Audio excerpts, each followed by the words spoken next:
আসসালামু আলাইকুম ভিউয়ার্স, আশা করি সবাই ভালো আছেন। আপনি রবি সিম ইউজ করেন, এখন আপনি রবি সিমে টাকা ঢুকাইছেন কিন্তু ব্যালেন্স দেখতে পারতেছেন না, কারণ আপনি জানেন না কিভাবে ব্যালেন্স দেখবেন। তো আজকের ভিডিওতে দেখাবো আপনি রবি সিমের ব্যালেন্স কিভাবে চেক করবেন বা কিভাবে দেখবেন। তো ভিডিও শুরু করার আগে আপনার কাছে আমার ছোট্ট একটি রিকোয়েস্ট, আপনি যদি আমার চ্যানেলে নতুন হয়ে থাকেন তাহলে চ্যানেলটি সাবস্ক্রাইব করবেন, ভিডিওতে একটি লাইক দিবেন এবং আপনার মতামত কমেন্টে জানাবেন। তো চলুন ভিডিও শুরু করা যাক। আপনি চলে যাবেন আপনার মোবাইলে যে ডায়াল প্যাড, যেখানে আপনি নাম্বার দিয়ে কল দেন ওখানে চলে যাবেন। তো এখানে চলে যাওয়ার পর আপনি এখানে ক্লিক করবেন *1#। তো আপনি আপনার রবি সিম থেকে *1# লিখে কল দিবেন।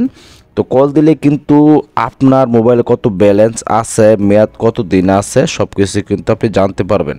তো ভিডিওটি আজ এই পর্যন্তই। ভিডিওটি দেখে যদি একটু উপকৃত হন, আমাদের চ্যানেলটি সাবস্ক্রাইব করে সাপোর্ট করবেন আমাকে। ধন্যবাদ।